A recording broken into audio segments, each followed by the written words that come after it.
Paano kung sabihin ko sa'yo na ang pinakamalaking kalaban mo sa buhay ay ikaw? Ikaw na patuloy na nagbibigay ng power sa mga bagay na hindi mo kontrolado. Ikaw na paulit-ulit nag-overthink sa mga bagay na tapos na. Ikaw na naghahanap ng validation sa mga taong hindi naman kailangang intindihin ang buhay mo. Ikaw na alam mong kailangan mong magbago pero patuloy mong pinipili ang comfort kaysa discipline.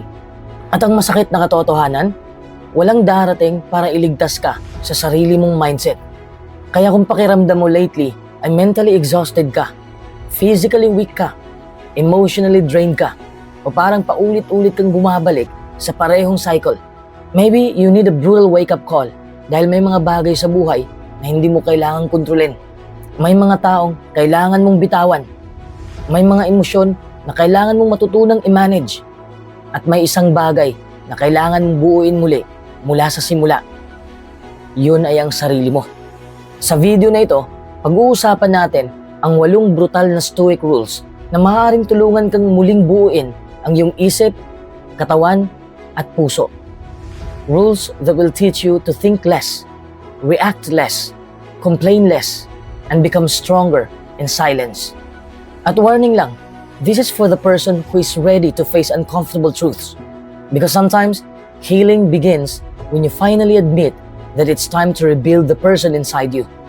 So, kung handa ka nang maging mas kalmado, kung handa ka nang maging mas disiplinado, mas mentally strong, at mas mahirap sirain ng mundo, stay until the end because these 8 stoic rules can make you stronger. Rule number 1, buuin mo ang sarili mo sa katahimikan. Alam mo, hindi lahat ng pagbabago sa buhay kailangan mong ipakita sa ibang tao. Hindi mo kailangang i-post ang bawat step ng journey mo. Hindi mo kailangang sabihin sa lahat na nag-iiba ka na, nag-i-heal ka na, nag-workout ka na, nag-iipon ka na, o may bagong goal ka sa buhay. Sometimes, the most powerful transformation happens quietly. Kapag may gusto kang baguhin sa sarili mo, learn to work on it without constantly looking for validation. Hindi mo kailangan ng palakpak para malaman mong may progress ka. Hindi mo kailangan ng approval ng ibang tao para ipagpatuloy ang ginagawa mong tama para sa buhay mo. Minsan kasi, kapag masyado nating ipinapakita ang mga plano natin, mas marami ring opinyon ang pumapasok. May magsasabing, hindi mo kaya. May magtatanong kung kailan ka magiging successful. May mangungutya kapag mabagal ang progress mo. At kapag hindi nangyari agad ang inaasahan nila, ikaw pa ang mapipilitang magpaliwanag. Kaya minsan, move in silence. Tahimik kang magtrabaho. Tahimik kang mag-ipon. Tahimik kang mag-aral. Tahimik kang mag-exercise. Tahimik kang mag-heal. Tahimik mong ayusin ang mindset mo. Dahil natutunan mong hindi lahat ng bagay ay kailangan maging public. Because when you stop announcing everything, you start protecting your energy. Mas makakapag-focus ka sa ginagawa mo kaysa sa kung ano ang magiging reaksyon ng ibang tao. Hindi mo na kailangang patunayan bawat maliit na progress. Hindi mo na kailangang ipaliwanag kung bakit bigla kang naging tahimik. You simply keep going. At darating ang araw na hindi mo na kailangang sabihin na nagbago ka. Makikita nila ang pagbabago mo. Makikita nila the way you carry yourself. Mas kalmado ka na. Mas disiplinado ka na. Mas maingat ka na sa mga salita mo. Hindi ka na basta-bastang nakikipagtalo. Hindi ka na naghahabol ng atensyon. Hindi ka na madaling matrigger sa bawat opinyon ng ibang tao. And that's when you realize you didn't need to announce the transformation because the transformation itself became visible. Pero tandaan mo rin, ang pagiging tahimik ay hindi ibig sabihin na kailangan mong mag-isa sa lahat ng laban. You can still ask for help. You can still talk to people you trust. You can still share your struggles with the right people. Ang ibig sabihin ng building yourself in silence ay hindi mo na kailangang gawing audience ang buong mundo habang inaayos mo ang sarili mo. Hindi lahat ng chapter ng buhay mo kailangan nilang mabasa. Some chapters are meant to be lived, not announced. Kaya kung nasa season ka ngayon na tahimik kang nag-i-improve, huwag mong isipin na wala kang ginagawa dahil hindi ka nakikita. Maybe you're doing the most important work of your life. You're building your confidence. You're fixing your habits. You're learning to control your emotions. You're becoming stronger after everything that broke you. At kapag dumating ang tamang panahon, hindi mo na kailangang sabihin, look at me, I've changed. Dahil ang taong tunay na nagbago ay hindi kailangang humingi ng recognition. His life speaks for him. So keep going. Build yourself quietly. Let them underestimate you. Let them wonder. Let them talk. Ikaw, focus ka lang. Because sometimes, the loudest proof of your growth is the person you quietly become. Rule number 2, huwag mong gawing sentro ng buhay mo ang isang tao. Magmahal ka. Mag-care ka. Maging loyal ka. Pero huwag mong kalimutang may sarili ka ring buhay. Minsan kasi, kapag sobrang mahal natin ang isang tao, unti-unti nating nakakalimutan ang sarili natin. Lahat ng desisyon natin, umiikot lang sa kanya. Lahat ng happiness natin, nakadepende sa presensya niya. At kapag hindi siya okay, parang hindi rin tayo okay. Pero tandaan mo, someone can be an important part of your life without becoming your entire life. Okay lang na mahalin mo siya ng buong puso. Pero wag mong ibigay sa kanya ang buong identity mo. Huwag mong kalimutan ang mga pangarap mo, mga kaibigan mo, pamilya mo, hobbies mo, at lalo na yung version ng sarili mo na meron ka bago siya dumating. Kasi kapag ginawa mong sentro ng mundo mo ang isang tao, darating ang punto na kapag nagbago siya, parang gumuho rin ang mundo mo. Kapag naging busy siya, feeling mo hindi ka na importante. Kapag hindi ka nireplyan, buong araw kang nag-overthink. At kapag dumating ang araw na kailangan niyang umalis, parang hindi mo na alam kung paano magsisimula ulit. That's not love anymore. That's emotional dependence. Healthy love should add something beautiful to your life, not erase the life you already have.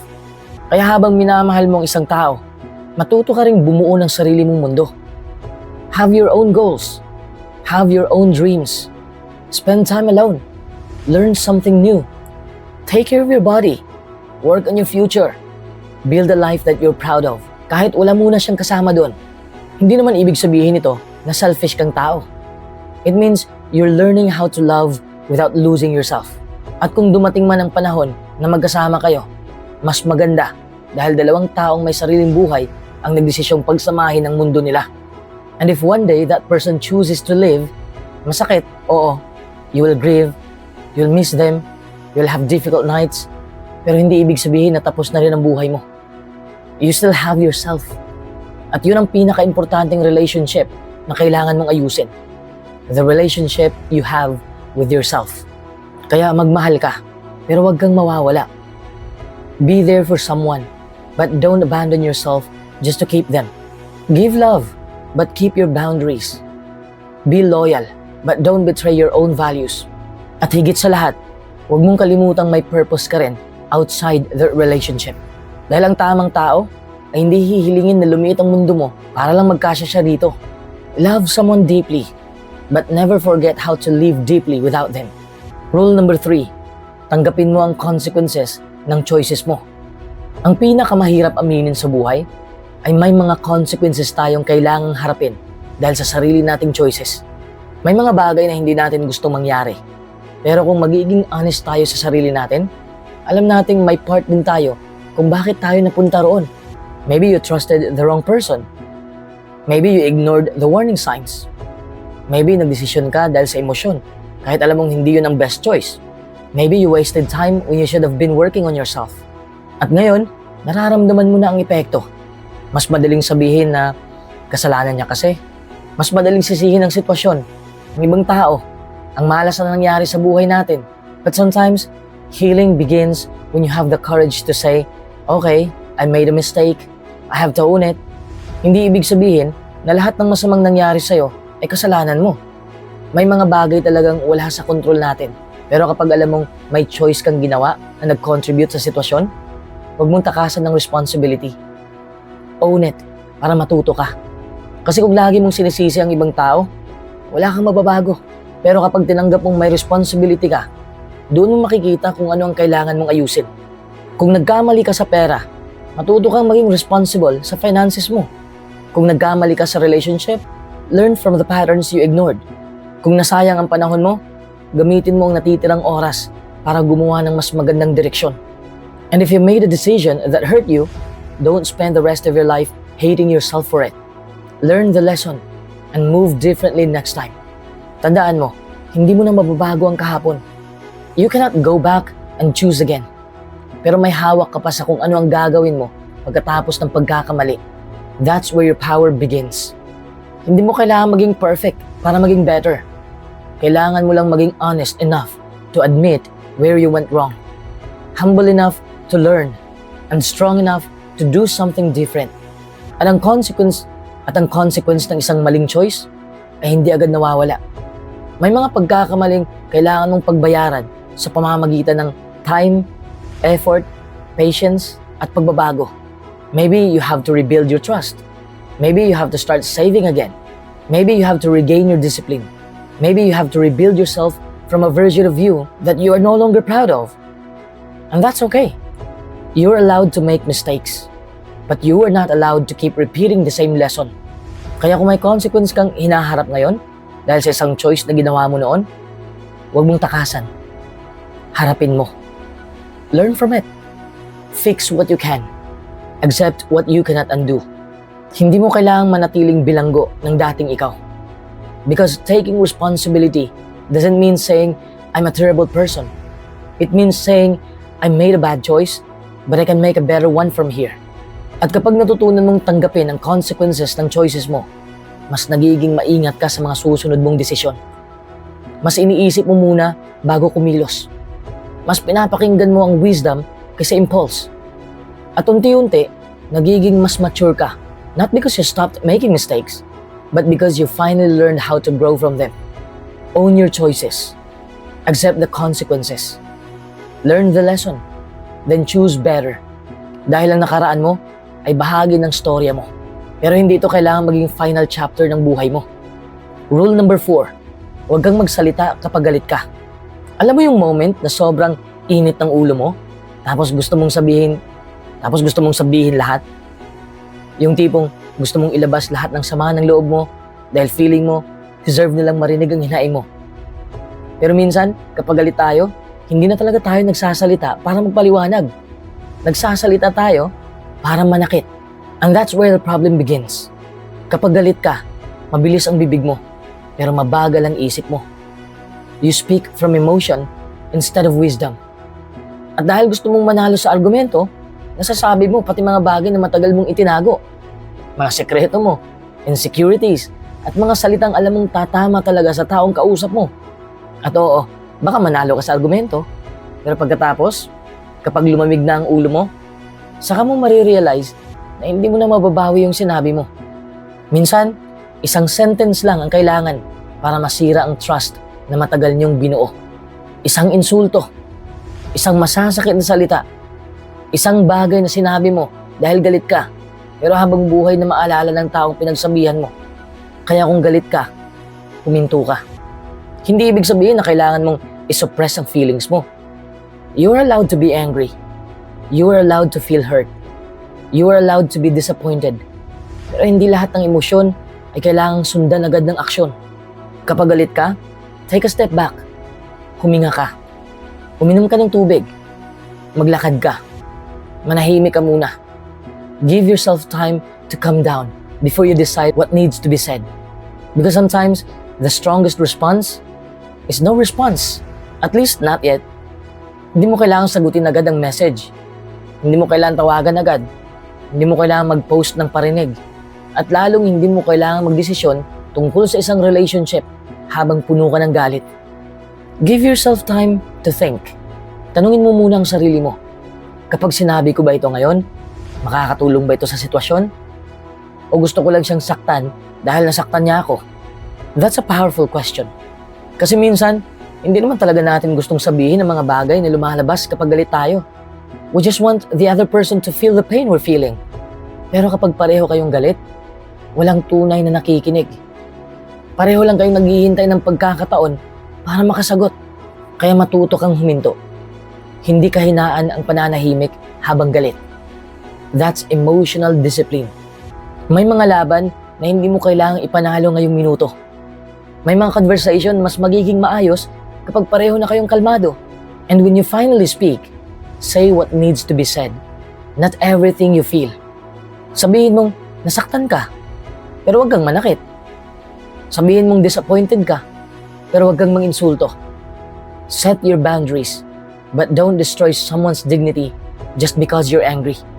Because true strength is knowing that you can hurt someone with your words but choosing not to. Kaya sa susunod na maramdaman mong kumukulo na ang dugo mo, remember that you don't have to respond while you're angry. Calm down first. Think first. Then speak. Dahil ang isang minutong pananahimik ay kayang iligtas ka mula sa mga salitang pagsisisihan mo ng maraming taon. Rule number 5, matuto kang tanggapin na may mga taong mawawala sa buhay mo. Isa sa pinakamahirap tanggapin sa buhay ay hindi lahat ng taong mahalaga sa'yo ay mananatili. May mga taong darating, magiging malaking bahagi ng story mo. Bibigyan ka ng memories, bibigyan ka ng leksyon, at moments na hindi mo nakakalimutan. Pero darating din ang araw na kailangan mong tanggapin na hindi na sila kasama sa next chapter mo. Nakakalungkot isipin, di ba? Hindi naman dahil may gumawa ng masama. Sometimes, people simply grow apart. Nagbabago ang priorities, nag-iiba ang direksyon, may mga pangarap na hindi pareho. At kahit gaano mo ka gustong bumalik sa dating closeness ninyo, may mga relationship na hindi na talaga pareho kapag lumipas na ang panahon. Masakit yun, lalo na kapag nasanay kang kasama sila. Sanay kang may kausap kapag may problema ka. Sanay kang may taong pinagsasabihan mo ng good news. Sanay kang nandyan sila sa ordinary days mo. Kaya kapag biglang nawala ang koneksyon, parang may bahagi ng routine mo na biglang nabakante. And sometimes, you don't just miss the person. You miss the version of yourself that existed when they were still around. Pero kailangan mong matutunan na hindi lahat ng pagkawala ay punishment. Some people live because the role in your life has already been completed. May mga taong dumating para turuan kang magmahal. May mga taong dumating para turuan kang mag-set ng boundaries. May mga taong dumating para ipakita sa'yo kung ano ang deserve mo at kung ano ang hindi mo dapat tinatanggap. Hindi ibig sabihin na dahil nawala sila, naging meaningless na ang pinagsamahan ninyo. The memories can still be real. The love can still be real. The friendship can still have mattered kahit hindi na sila kasama ngayon. Kaya wag mong piliting hawakan ng isang taong matagal nang gustong umalis. Don't beg someone to stay just because you're afraid of being alone. Letting go is not giving up. Letting go is respecting reality. At oo, pwede kang malungkot, pwede kang umiyak, pwede mong ma-miss ang isang tao. Hindi mo kailangang magpanggap na wala kang pakialam para lang masabing strong ka. You can miss someone and still choose to move forward. You can love someone and still accept that they're no longer meant to be part of your life. At habang natuto kang mag-let go, huwag mong kalimutang huwag ding mawala ang sarili mo. Huwag mong habulin ang taong pinili ng lumayo. Habang ikaw naman ay unti-unting nauubos. Build yourself again. Bumalik ka sa mga bagay na nakalimutan mong gawin. Alagaan mo ulit ang sarili mo. Ayusin mo ang goals mo. Spend time with people who genuinely value you. And slowly, create a life that doesn't depend on someone's presence. Because life will keep moving. May mga bagong taong darating. May mga bagong memories na mabubuo. At darating ang panahon na maiintindihan mong may mga taong kailangan talagang mawala para magkaroon ng space ang bagong chapter ng buhay mo. So, if someone is no longer part of your life today, don't automatically think that you failed. Maybe their chapter simply ended. Thank them for the memories. Learn from the experience. Accept the ending. And keep walking. Dahil hindi lahat ng taong minahal mo ay kailangan mong makasama habang buhay. Some are meant to stay. Some are meant to teach. And some are simply meant to be remembered. Rule number 6. Tandaan mong limitado ang oras mo. Alam mo, isa sa mga bagay na madalas nating nakakalimutan ay hindi infinite ang oras natin. We act as if tomorrow is guaranteed. Iniisip natin, saka na lang, saka na ako magsisimula, saka na ako mag-iipon, saka na ako magpapatawad, saka na ako mag-aalaga sa sarili ko, saka na ako susubok. Pero ang problema, hindi natin alam kung gaano karami ang saka na meron tayo. Minsan, sobrang busy nating habulin ng pera, achievements, approval, at atensyon ng ibang tao. Nakakalimutan nating may buhay tayong dapat talagang mabuhay. We spend hours worrying about things that won't matter 5 years from now. Pero nauubusan tayo ng oras para sa mga taong mahalaga sa atin. Think about it. Ilang oras na ang nasayang mo sa pag-overthink sa opinyon ng ibang tao. Ilang araw ang nawala dahil sa galit na ayaw mong bitawan. Ilang pagkakataon ang pinalampas mo dahil natakot kang mag-fail. At habang iniisip mong may oras ka pa, quietly, time is moving. Hindi mo kailangang matakot sa thought na limitado ang buhay. You should let it wake you up. Kapag alam mong limitado ang oras mo, mas nagiging intentional ka. Mas pinipili mong makasama ang mga taong nagbibigay ng peace kaysa sa mga taong puro drama. Mas iniingatan mo ang katawan mo dahil naiintindihan mong hindi ito permanente. Mas pinapahalagahan mo ang pamilya, kaibigan, at mga taong tunay na nandyan para sa'yo. At mas naging courageous ka rin gawin ang mga bagay na matagal mo nang gustong subukan.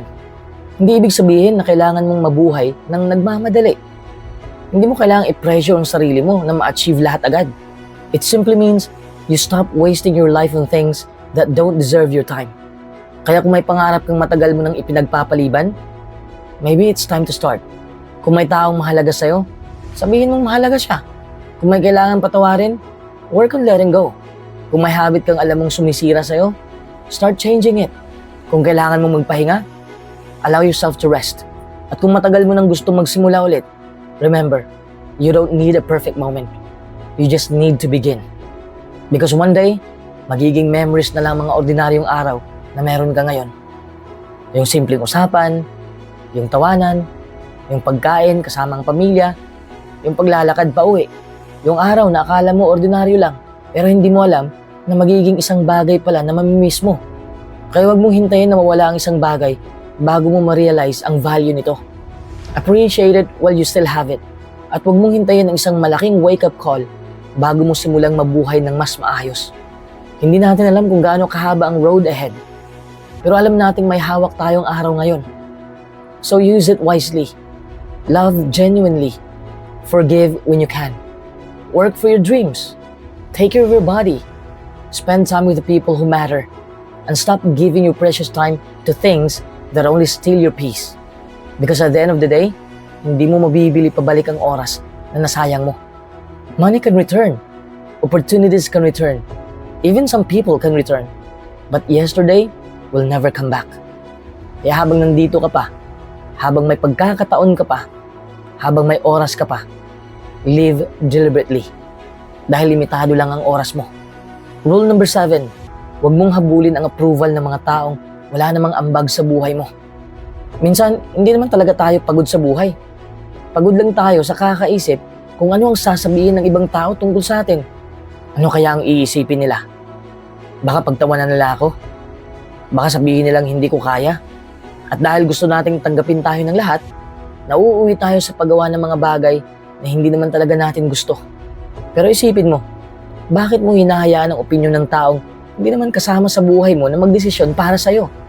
May mga taong may opinyon tungkol sa career mo, sa relationship mo, sa lifestyle mo, sa mga desisyon mo, at kahit sa mga pangarap mo. Pero kapag nahirapan ka, sila ba ang magbabayad ng bills mo? Kapag nag-fail ka, sila ba ang sasalo sa consequences? Kapag gabi at mag-isa kang nag-overthink, sila ba ang makakaramdam ng bigat na dala mo? Probably not. So, learn to separate their opinion from your reality. Hindi lahat ng taong may sinasabi tungkol sa'yo ay may karapatang magdikta kung sino ka. Sometimes, people judge you based on what they see, not on what you've been through. Nakikita nila ang desisyon mo, pero hindi nila alam ang dahilan. Nakikita nila ang progress mo, pero hindi nila alam ang sacrifices. Nakikita nila ang result, pero hindi nila nakita ang mga gabing halos sumuko ka. So why give their approval so much power? You don't need everyone to understand you. Hindi mo kailangang ipaliwanag ang bawat desisyon mo. Hindi mo kailangang patunayan na tama ang ginagawa mo. At hindi mo kailangang baguhin ang sarili mo every time someone doesn't like you. Of course, hindi ibig sabihin na sarado na ang isip mo sa criticism. Listen to wise people. Accept constructive feedback. Pero matuto kang pumili kung kaninong opinyon ang bibigyan mo ng timbang. Kasi may pagkakaiba ang advice sa ingay.